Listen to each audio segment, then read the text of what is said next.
尔等听着，我乃新任韩州云顶县尉卢凌风，缴械投降者，从轻发落。柱子，好大的口气！杀了他！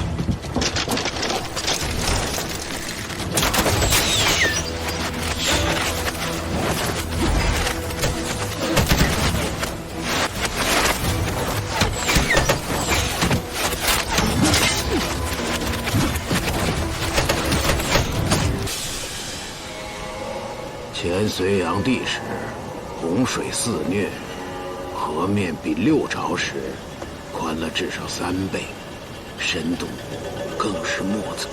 尤其是那河心窝附近村里的渔船或偷偷做摆渡生意的私家船，多葬身其中。想死就去找民船。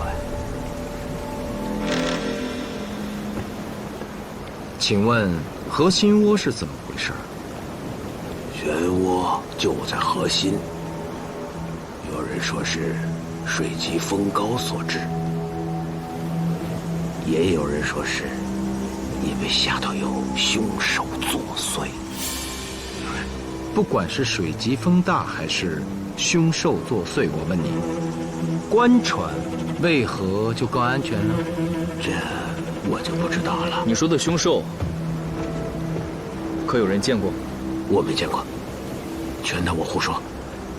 诸位要是不信，就往前去，寻民船渡河吧。若在此等官船，需要卖掉马匹、牲口。这又是为什么？对啊，为何？官船渡人不渡马，其他牲口更不行。还更不行。哎，我这驴跑得也不比马慢呐，而且还是深县县尉所赠，他怎么就被你低看一眼呢？渡人，凶兽不一定来扰。若船上有马匹、牲口，那可就跑不了了。凶兽爱吃牲口，那照你这么说，凶兽袭击渡船的事儿是发生过的喽？附近的渔民船家，谁家没有衣冠冢？哪月不沉几条船？对了，上个月就有个巡边的监察御史仇急，不登官船，结果害得船家和他一起被凶兽吃了。行吧，行吧，等会儿就等会儿。哎，那儿正好有卖酒的，嘿嘿。买酒之前先去卖马，不然官船到了可不等。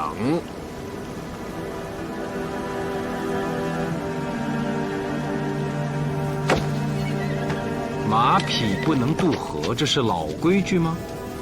老规矩啊，少说也有20年呐。怎么，不舍得卖啊？我给的价可不低啊。哎，那我们渡了河，到了对岸，那马容易买到吗？容易，这码头上都有卖的，不耽误赶路。哦，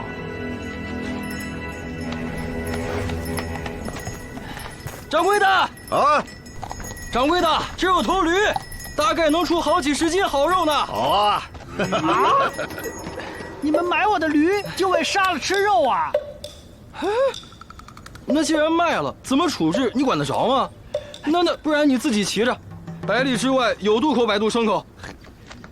走。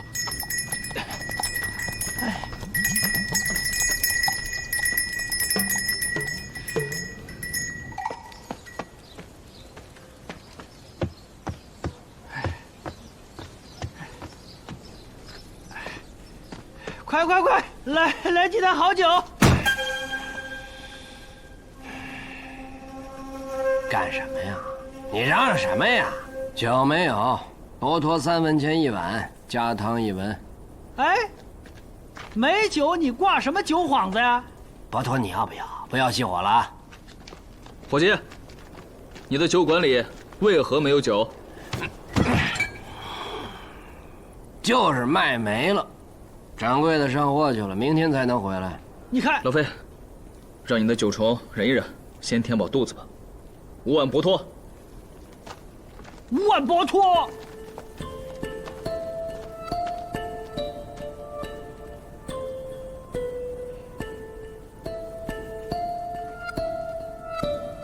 先前的大河没有现在这么宽啊。这些陡峭的怪石，如今应是都沉入河底了。若是如此，这千重渡还真非同寻常。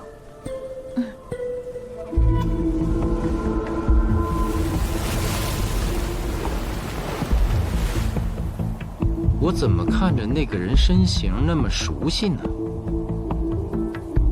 老费，你去看看。哎，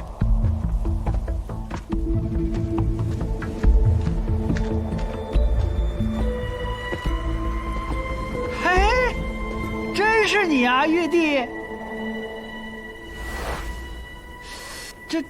就算我们问路卖马耽误了些时候，你也不能在我们前面呐。20多里路呢，就凭2条腿，莫非你真是日行800里？我只是侥幸走了近道而已。啊，哈哈哈哈！各位也要渡河？是啊，他在那儿呢。哦，石头饼都给您烤好了，您看够不够？够了，帮我装好。哎，多谢。这玩意儿好吃吗？给您一张尝尝。这怎么好意思呢？那就多谢了。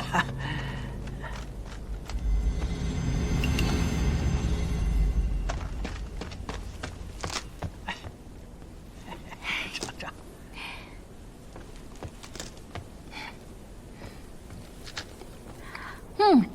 这饼还挺好吃。好吃。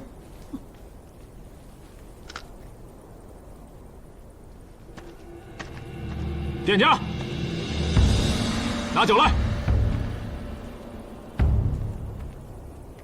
没有。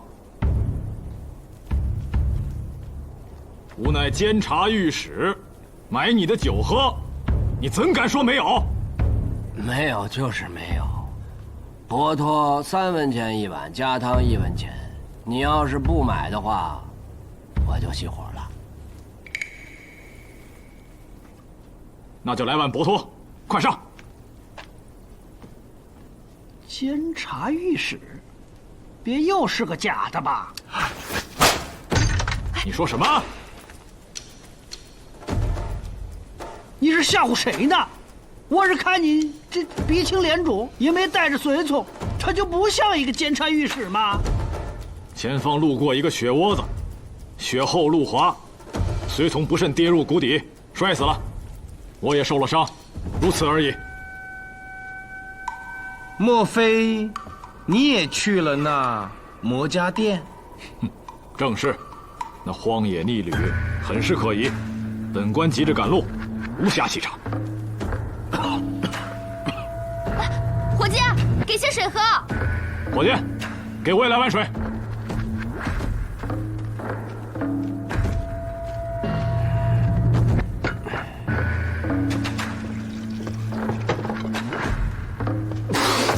这什么水？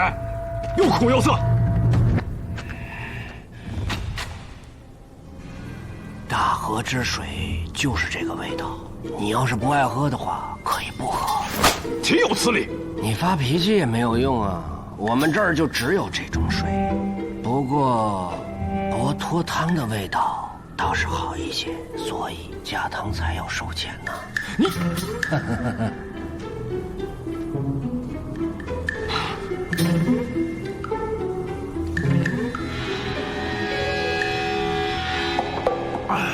这么难喝的水，你居然……我觉得尚可呀。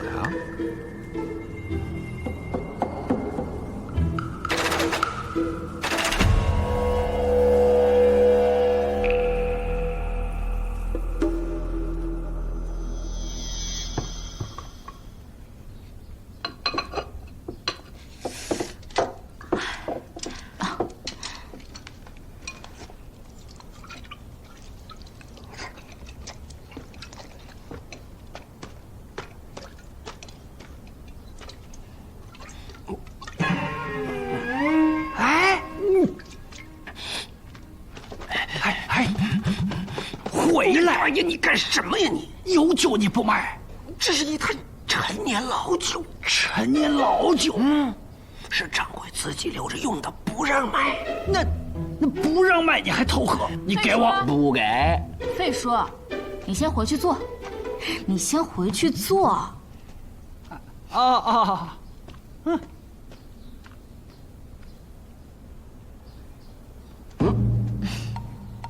阿兄，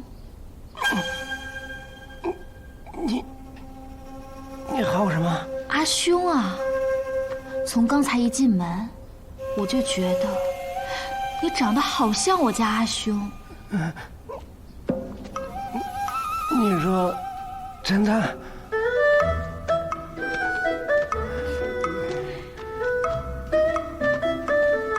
哎呀，樱桃，真有你的！伙计，把这儿收拾了啊！好嘞。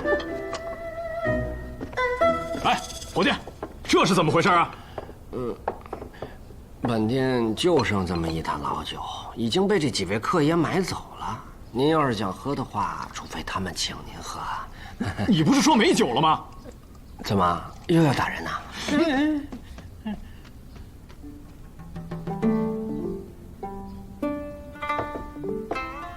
哈哈，好酒啊！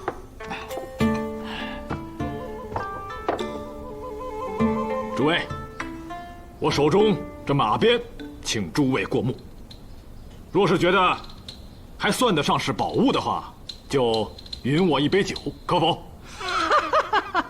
马鞭能算什么宝物？哎，那要看是谁的马鞭。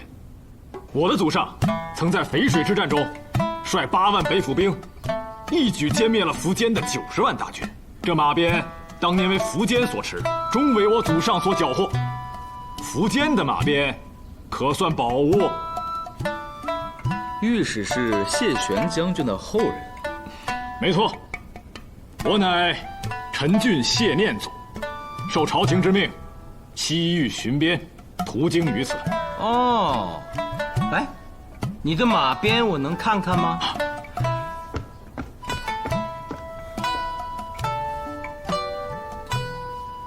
东海永固，苻坚自永固，袭封东海王。这刻的字儿倒是对上了。嗨，字对上就能说明它是六朝之物啊！不信？你凡夫俗子，不宜前手。你3番2次挑衅，你是何用意？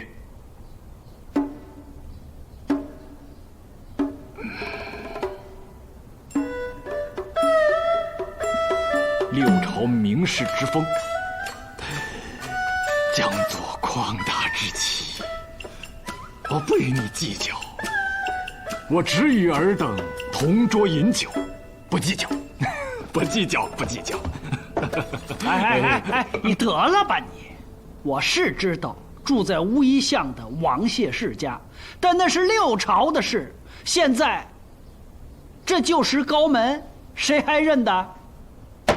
没错，按今之流俗，世人所推，没有我乌衣子弟。但那崔卢、李正四姓多平庸之辈，靠门阀入仕，无军功而晋升，却言养自高，不与他姓通婚。虽偶有通婚，也是多所嫁财。这些人岂能入我魏晋旧门的眼中？这事儿你能忍？御史是吧？这碗酒啊，敬御史祖上谢玄谢车骑，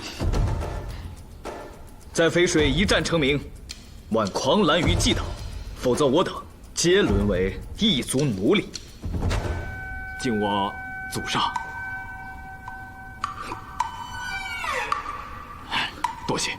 御史刚才所说的一番话，并不是全无道理，但是四姓中也有国家栋梁，见危受命者。御史一概而论，恐怕不妥吧？没错，我们这儿就有一位。兄台莫非在这四姓之中？哼！我看你眼熟，我们定是在长安见过。你确实记错了。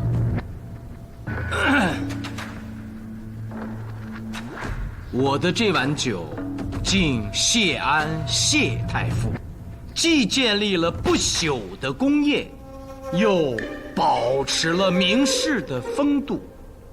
人生完美如此，华夏有史以来唯此一人矣。要敬，要敬。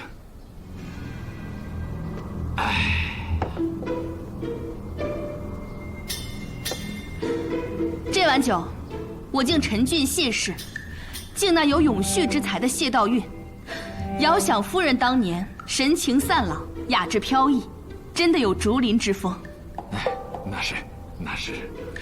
就请御史替夫人满饮此杯。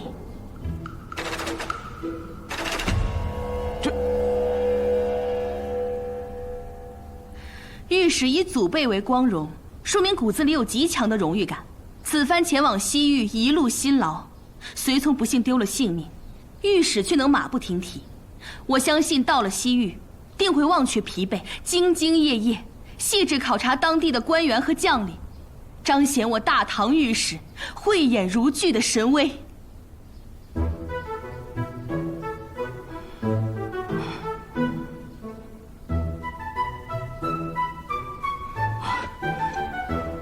想不到在这千重渡，我谢某竟遇知己，多谢。好酒，沁人心脾的，非这陈酿的甘美，而是小姐的祝愿。伙计，人在呢。这些吃喝都由我来请。这不合适吧？兄台这是看不起我。嗨，不过是几碗薄托，一坛子酒而已，不值几个钱。那个王谢世家，他虽已衰落，但是风骨犹存，很有气魄嘛。这真的不需要。伙计，结账。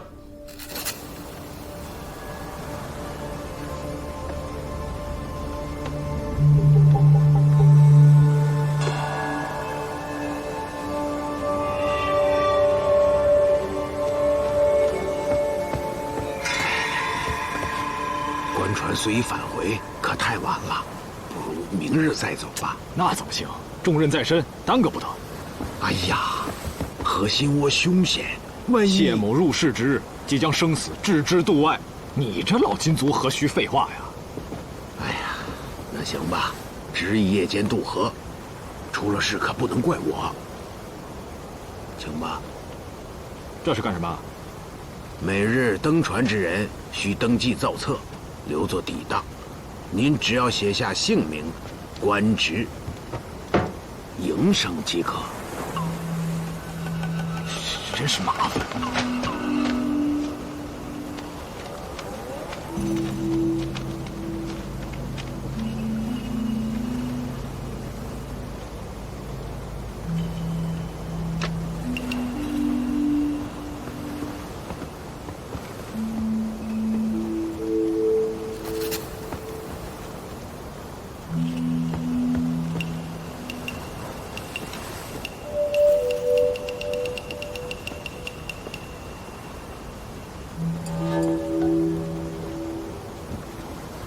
抬上来，抬上来！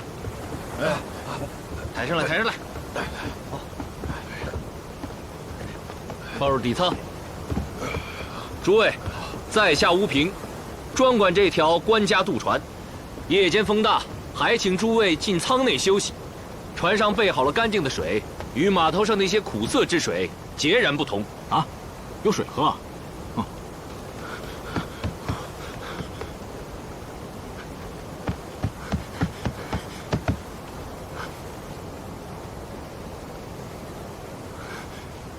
真有飞客！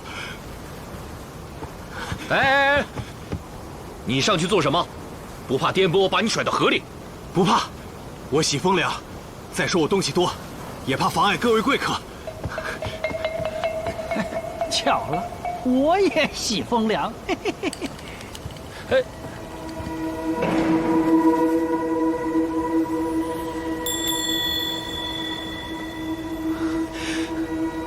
真是一艘好船，居然跟书中描述的有几分相像。书？哪卷书啊？今夜月明星稀，天气也好，你看，月亮多亮。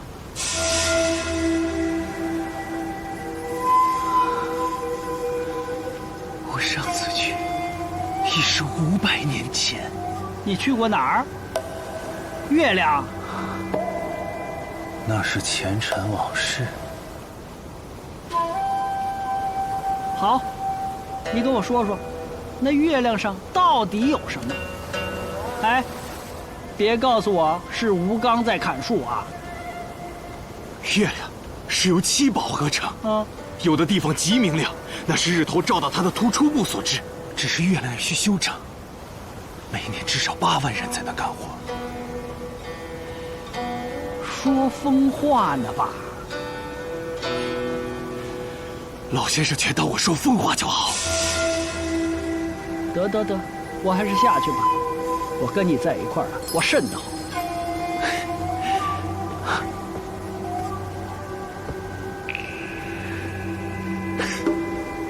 开船喽！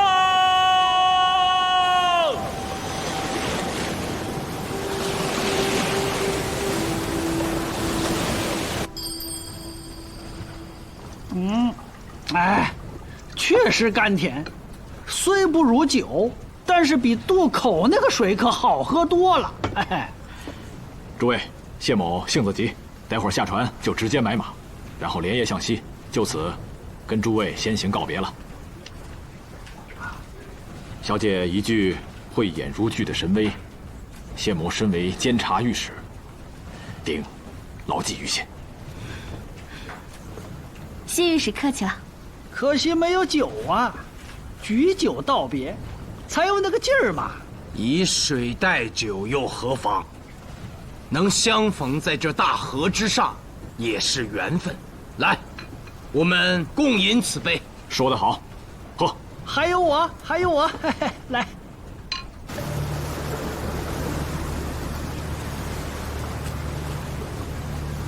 河心窝快到了，诸位坐稳扶好。我倒要看看这个核心窝到底是什么样的。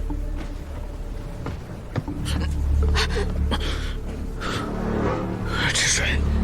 这水应无事，我用永安丹试过了。怎么回事？哎呀，我怎么也……酒，喜君没喝酒，应该是酒的问题。酒。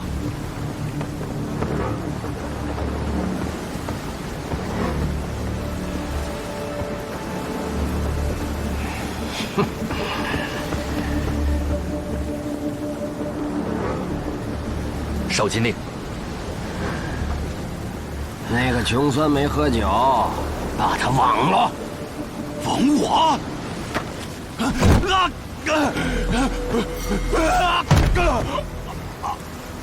把那个监察御史抬出来！你们干什么？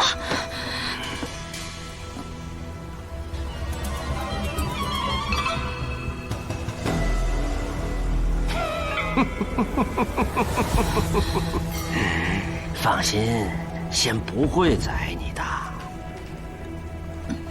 我喜欢这个，美人儿，我娶你吧，一辈子我都做你的阿兄。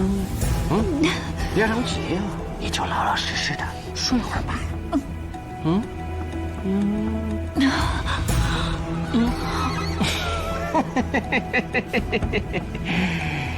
这个没喝酒的，待会儿就归你们了。谢谢少禁令。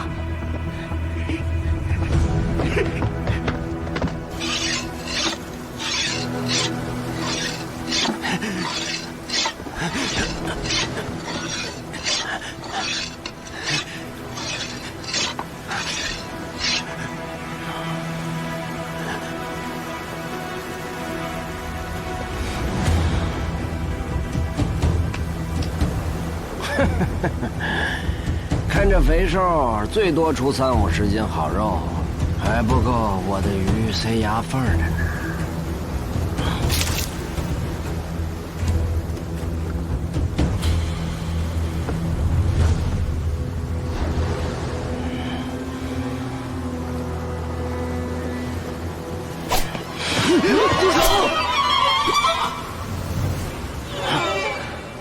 这是怎么回事？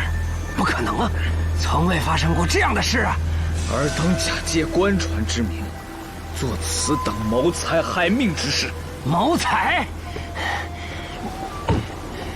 少令爷，我可看不上钱，今天非得宰了你们，不能怪我，只能怪他。谁叫他是监察御史呢？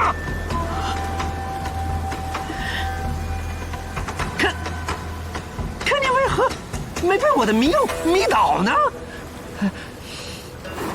谢绝。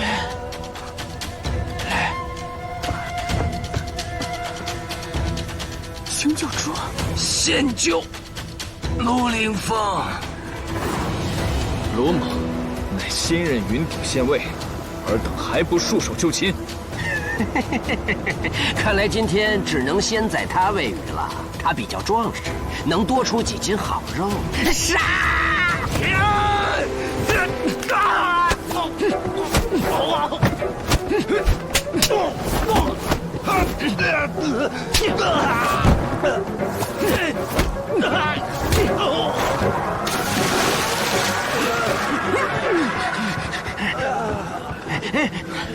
还不想？想？本少监令就没有学过这个字儿。前方就是核心窝，你们就等着死吧！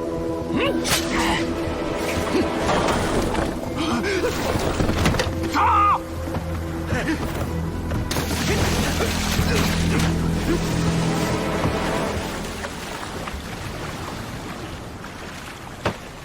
陆县尉，快把我放出来！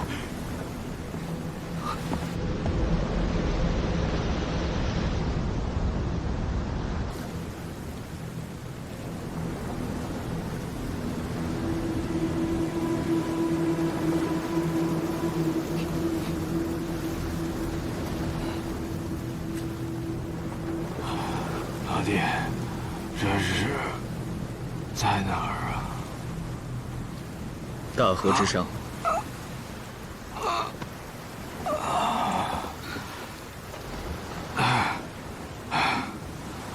怎么回事？谢某何故如此衣冠不整？这还是我帮你穿上的。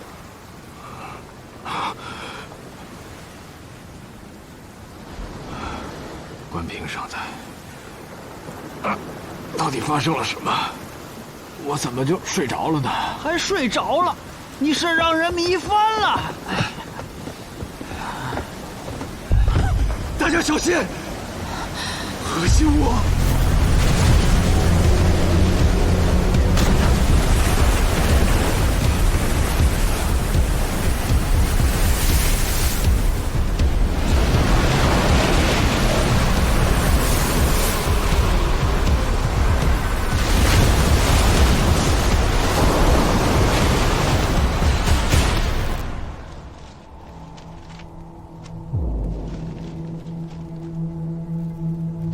陈郡谢念祖，监察御史，西域巡边。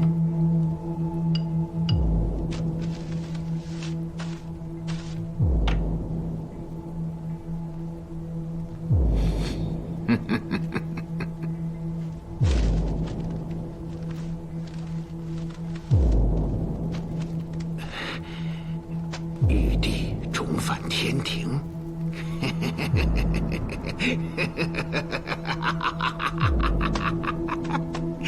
这怎么还有一个？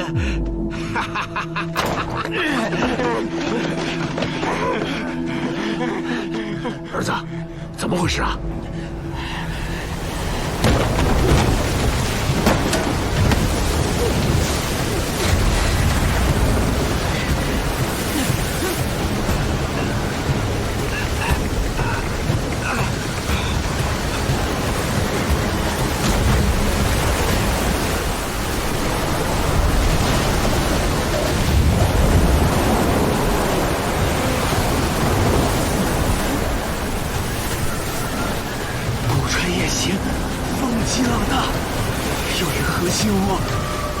这比天庭可凶险多了！你这说什么呢？这是蠢夫子跑了！这样下去，我们可要葬身大河了！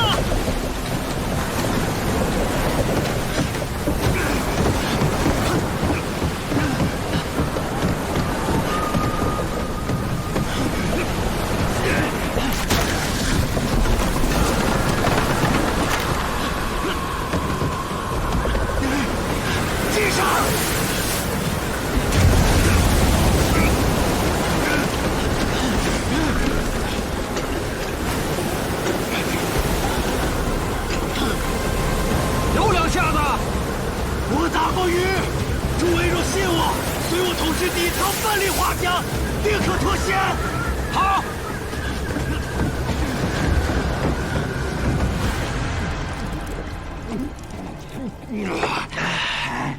都回来了。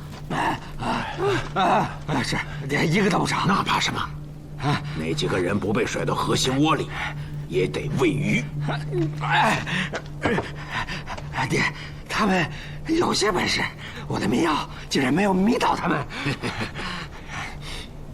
天下之大，有点本事的人不少，不过总都得死。待风平浪静，大河之上寻船去便是。对了，那船上有个疯子，还自称玉帝。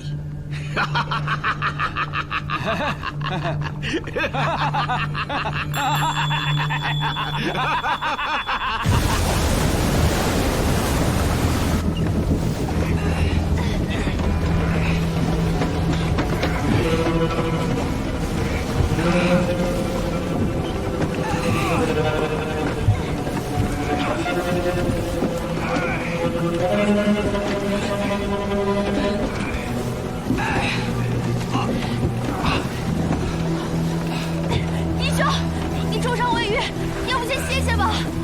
伤口有点疼。哎，领导，你的伤也才好，不行就歇会儿吧。皮糙肉厚，本就无事。苏无名，你别逞强了，快去歇着。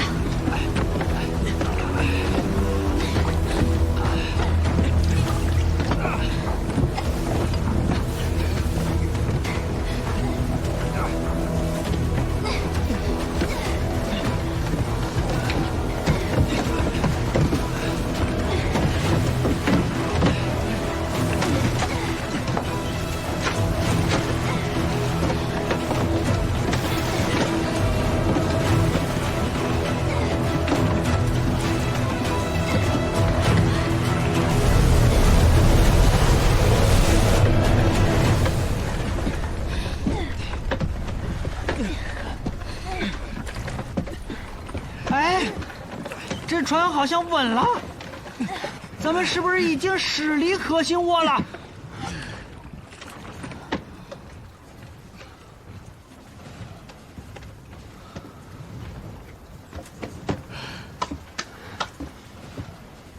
现在方向正好，漫长的旅行已经开始。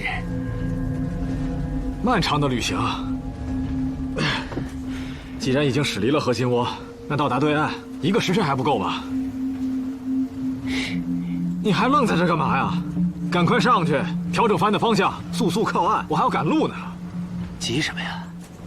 你我既然先前并不相识，如今同船共度，这景象，我怎么觉得越来越熟悉？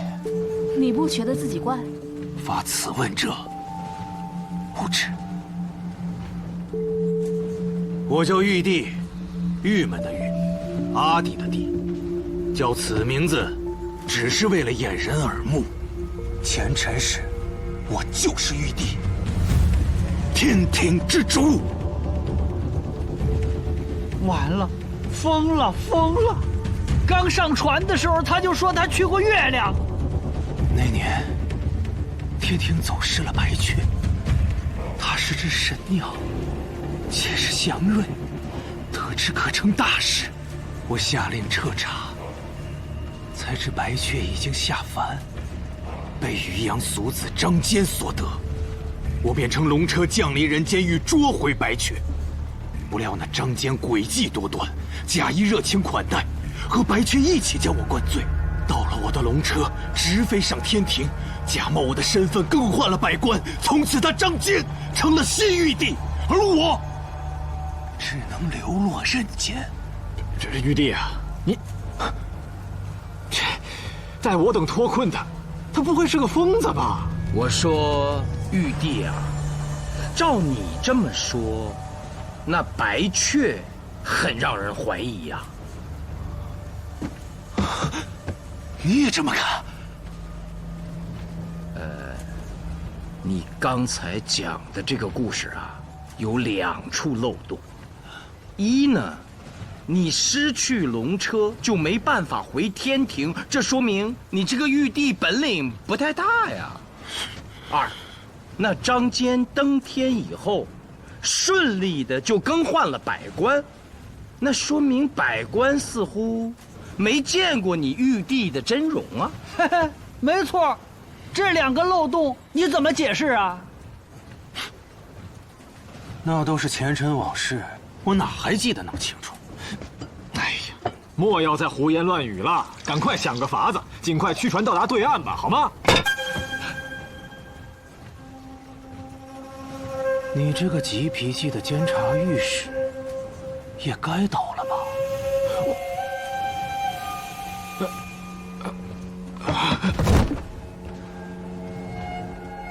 还有你们，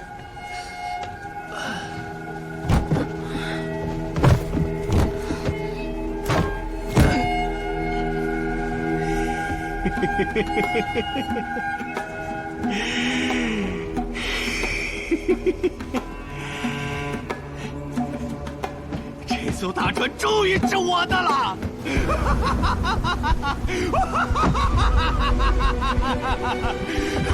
我的乘次大船顺流而下，直入大海，扬帆远航，遍至天河。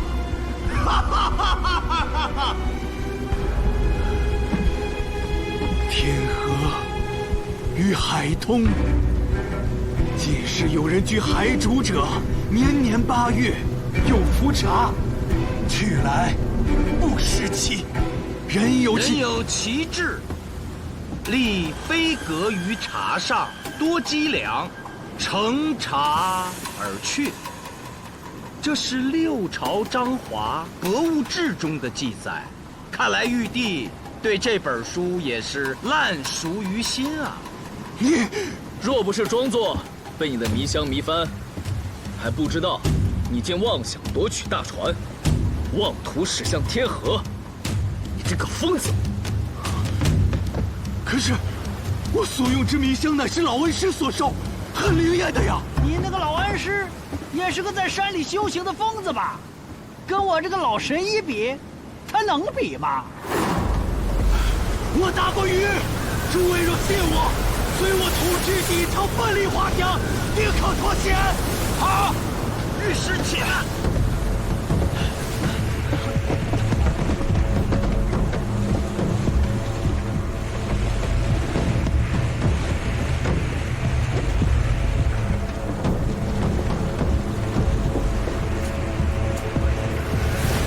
此人多少有些怪，不得不防啊！还请御史协助苏无名一探究竟。你是苏无名啊？他是陆流芳啊！难怪我一见面就觉得2位眼熟。我在参天楼的时候啊，见过2位，那会儿我站得远。行了，别很凶了。行，我全听2位的。冷飞，明白。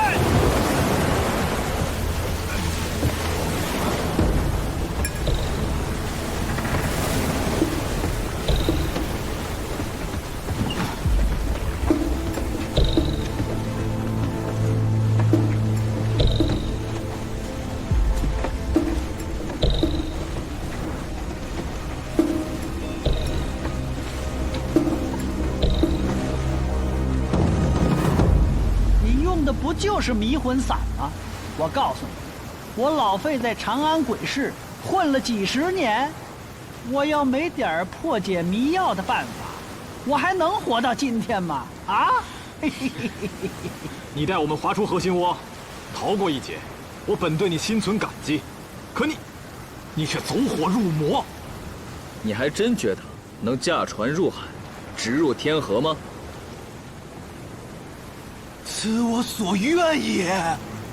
可惜重返天庭之时，被尔等所误。《博物志》中确实记载大海与天河相连，可那不过是志怪之书，所记不过是神话传说罢了。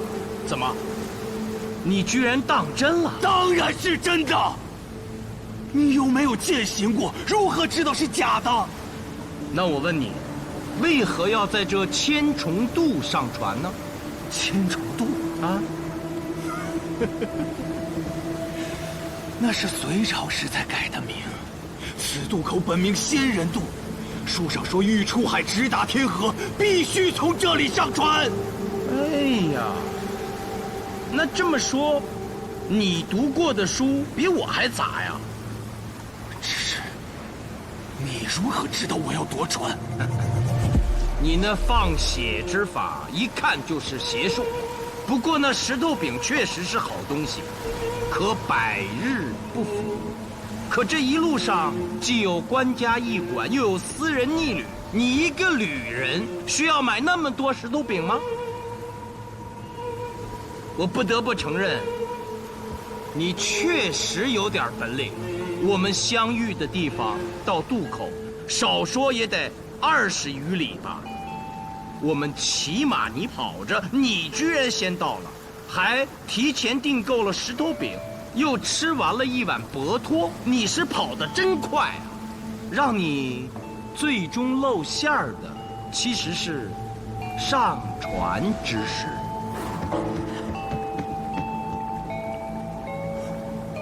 真有飞阁？立飞阁于茶上，多积粮。这船上刚好建有阁楼，你是觉得天意助你夺船出海？我是不信这个传说，但驾着船能直上云霄，故事倒着实奇诡美丽。是啊，太美了。可惜被你们救了。我本不想杀人，但我不会让重回天庭成为泡影。当玉帝的凡人，只能去死了。如来宝！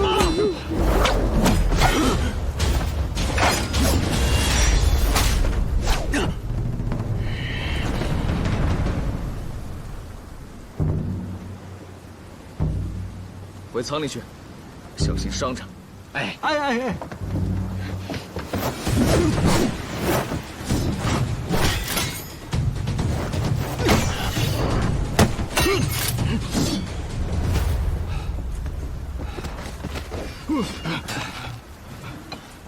哎，你们都在这儿啊？没人出去帮忙吗？我们若是帮忙，岂不是给玉帝脸了？哎，你还真是急脾气。完了事儿，卢县尉自会叫我们。御史，来，过来喝水。来，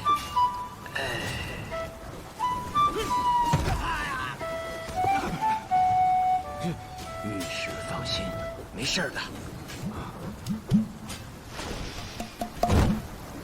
行了，出来吧。这也太快了吧，水还没喝完呢。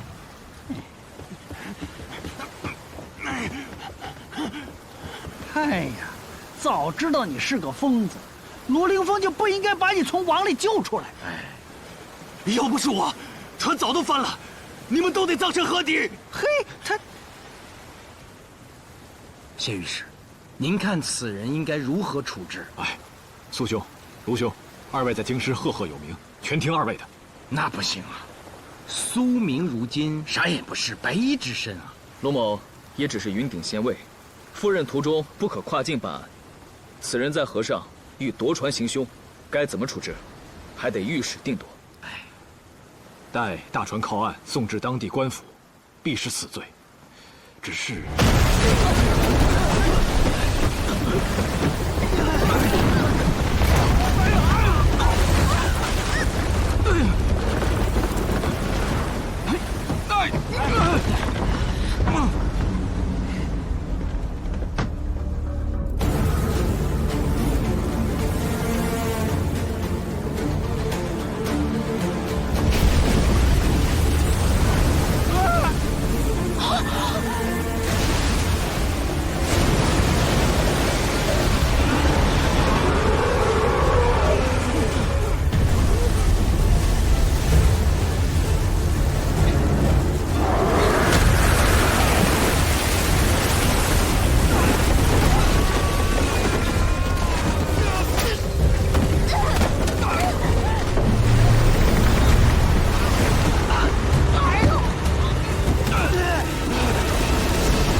东西？聪明，城外地的，我也没见过呀。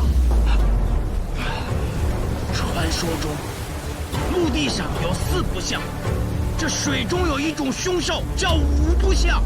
我看它的爪子像巨蟹，还有触角。水中之物为何会有翅膀啊？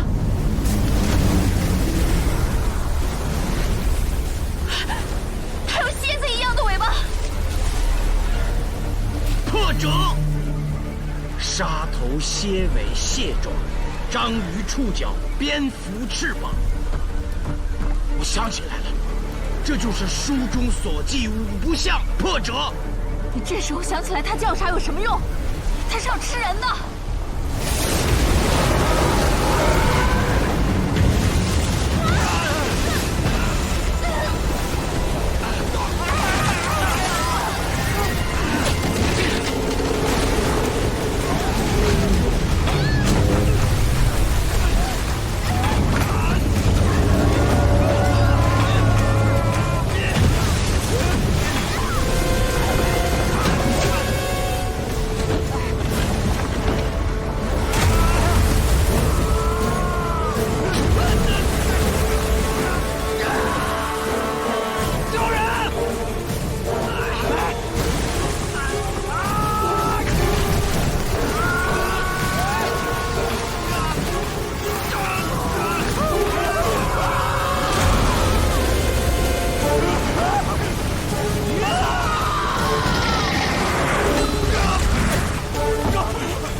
宰驴应该就是为了喂它的，快点吧！奶奶的！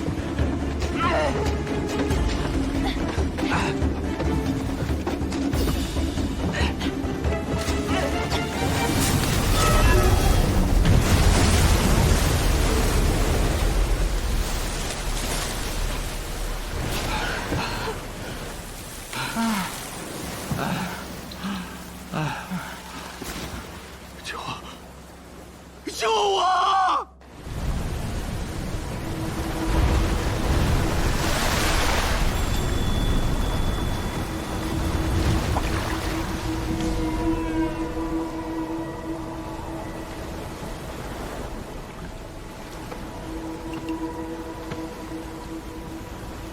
哎呀，前面的那个小码头荒废了，这地狱图上标注。这离千重渡还有40余里啊！我需就近寻找新的渡口过河，西行上任不能再耽搁了。他们第一个要杀的，好像就是你这个急着去巡边的御史啊。对呀，你忘了那个老金族让咱们每日登船之人需登记造册，留作抵当。您只要写下姓名、官职、营生即可。他那就是在确定御史你的身份呢。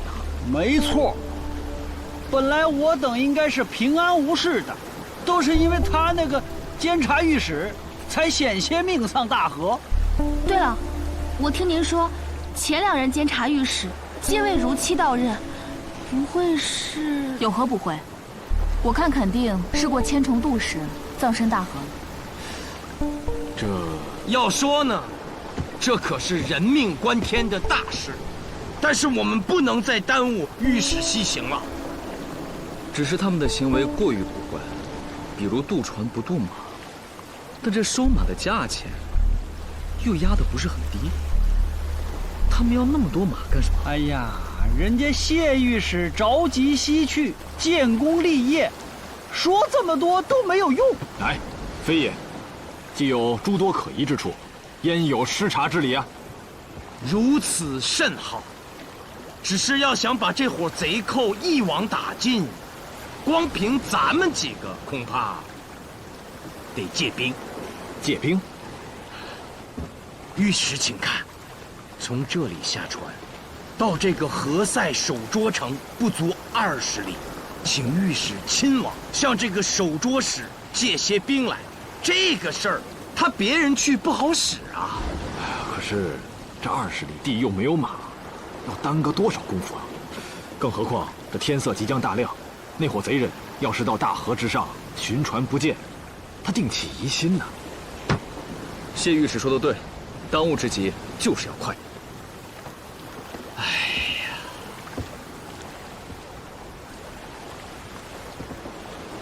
我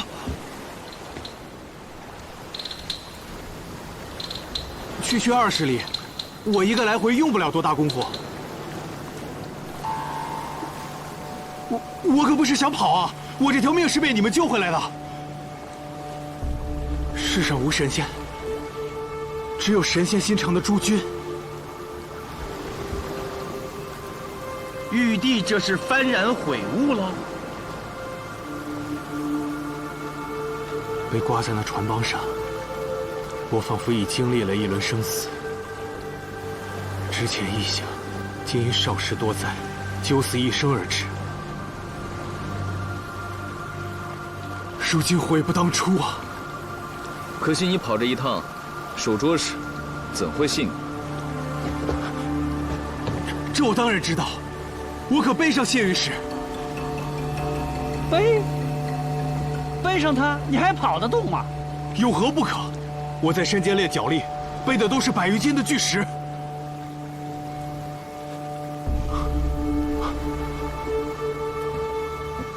谢兄现在还信任此人吗？我的祖上有功于社稷，造福的还不就是这芸芸众生吗？经历此劫，这个玉帝应该已经脱胎换骨，我信得过他。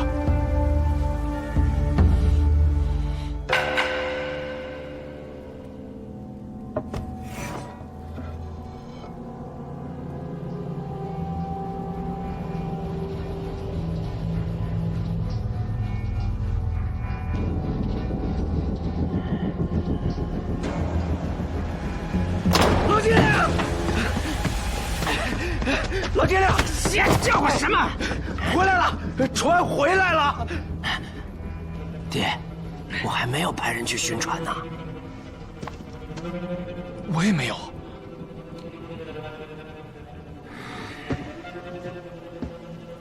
何人驾船而来？不知道，不过船头好像站了一个人。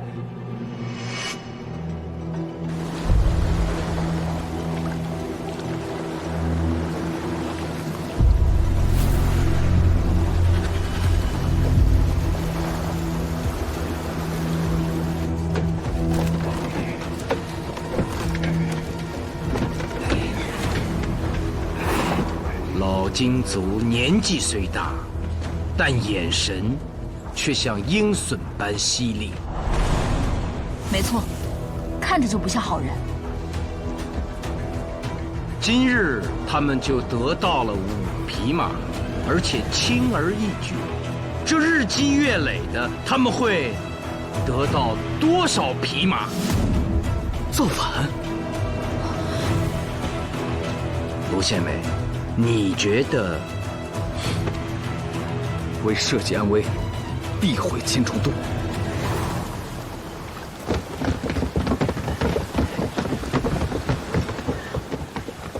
爹，那个家伙好厉害，我们几个人都不是他的对手。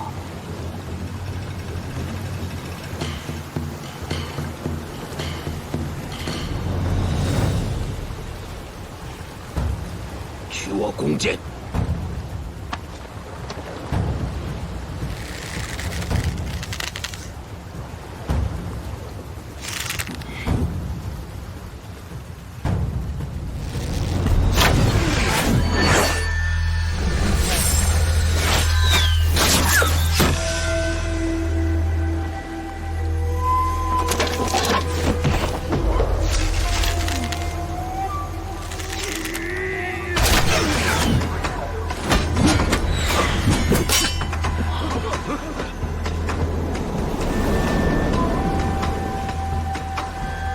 你老了，力道不够了。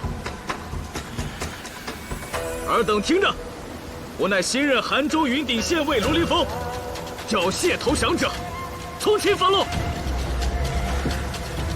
柱子，好大的口气！杀了他！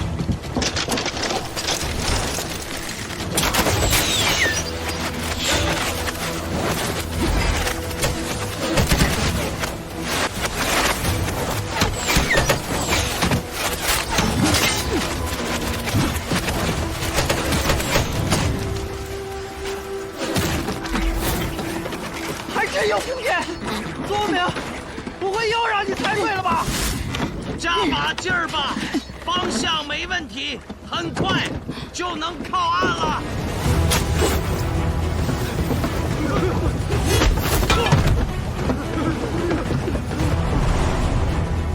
上！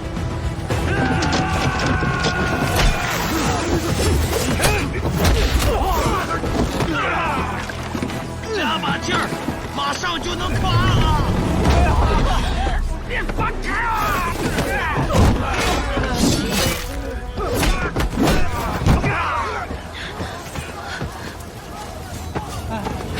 义兄，你们就放心让卢凌风一个人啊？领导，要不辛苦你上去帮帮卢凌风？上船抓人！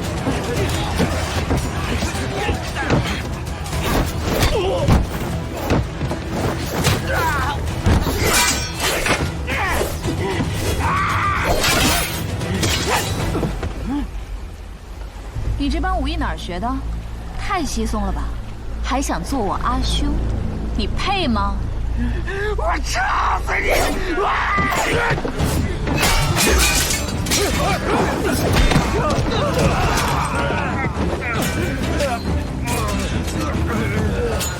老天，请看！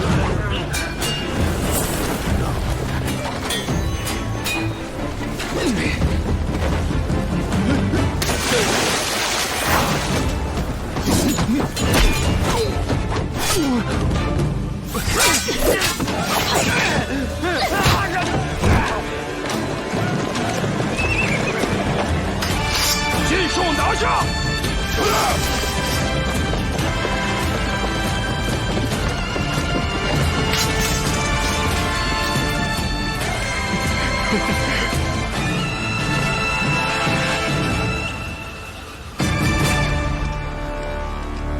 谢御史真是急脾气呀！你不等审完罪犯再走吗？我虽为巡边御史，但是审讯罪犯不行。苏卢二兄皆为县尉，又在大理寺做过少卿，那自是行家。这是谢某的亲笔，作为朝廷的巡边御史，我允许卢兄审理此案。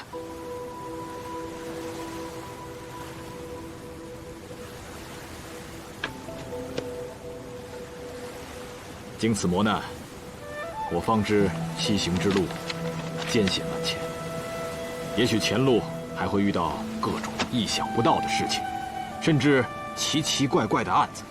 有了此信，卢兄方可相机而行，破获诡案，击杀贼寇，直至云顶。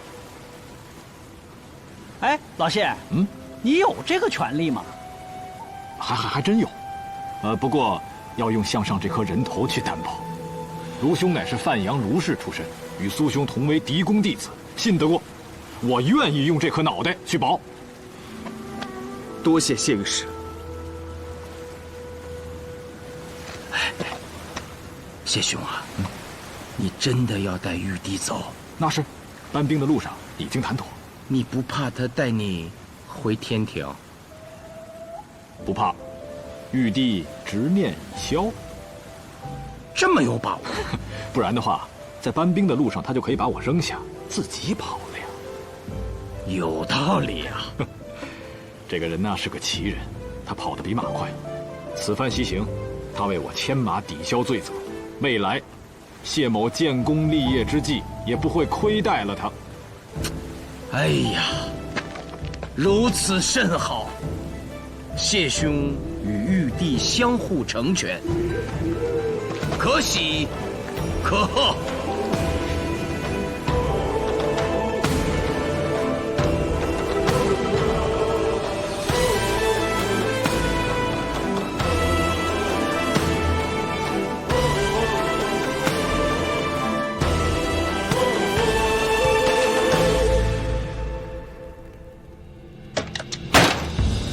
大胆老贼！这名册之上，共有5位监察御史被勾，可是被你等谋杀。要杀就杀，啰嗦什么？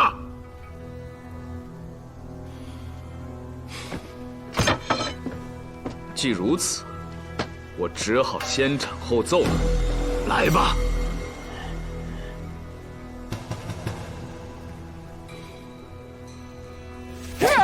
爹，慢着！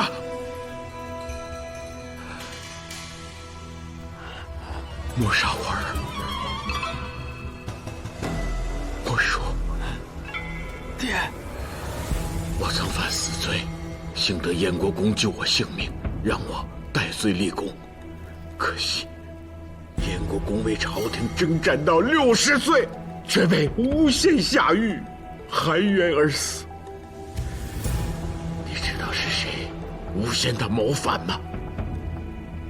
就是一个监察御史，小小官吏，3言2语便置忠臣2将于死地，可恨呐！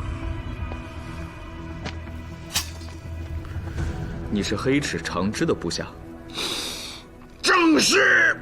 燕国公确实死得冤，闻其事者，无不扼腕。但那是天后之时的事，朝廷也已为其平反。闭嘴！我今日杀了你，明日为你平反，可乎？燕国公罹难是在永昌元年，而你第一次谋杀监察御史是在高宗年间。你在这儿信口雌黄，是想借燕国公之冤，为自己减轻罪名吗？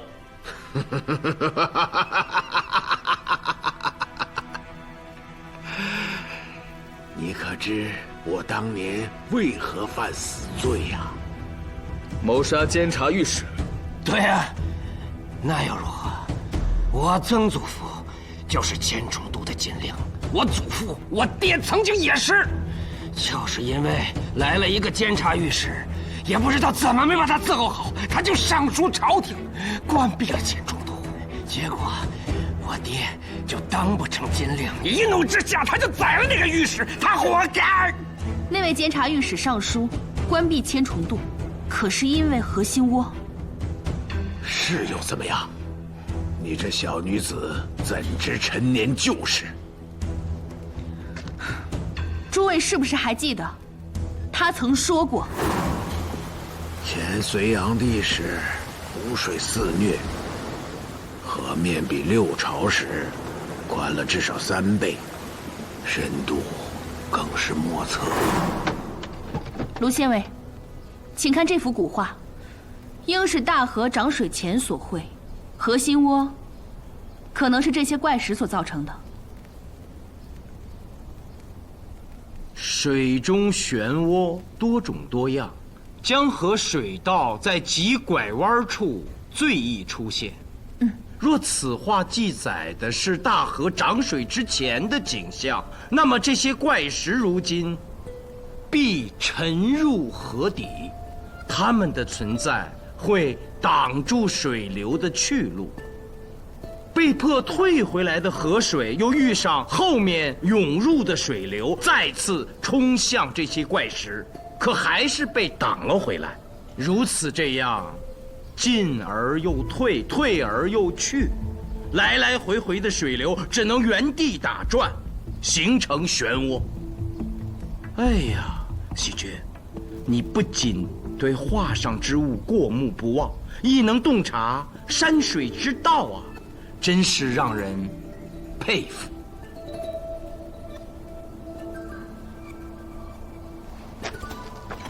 河心窝乃涨水所致，但那河中巨兽，可是你所养？是又怎样？我第一次遇见他时，他身长不过1丈。不对呀，你们碰到我爹养的鱼，竟然能活着回来。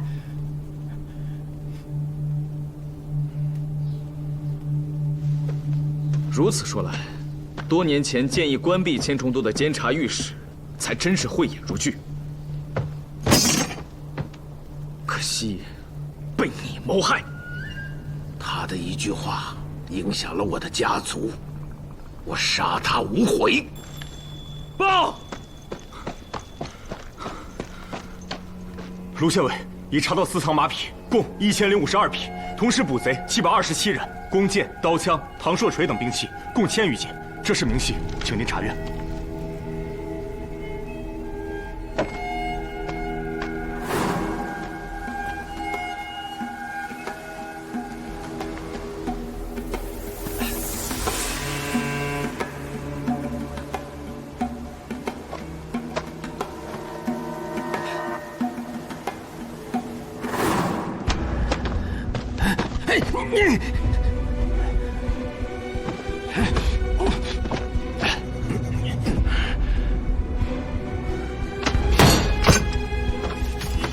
这是什么？尔等隶属什么组织？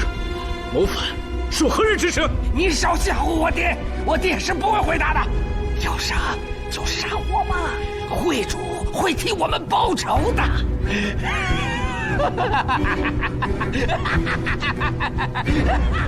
会主。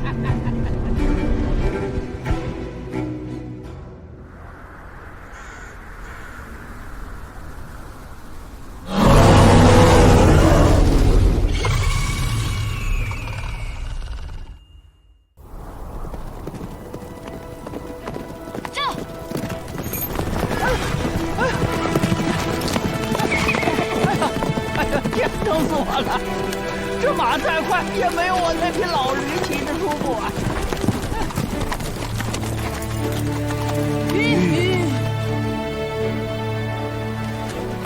韩州已遥遥在望，云顶也快了吧？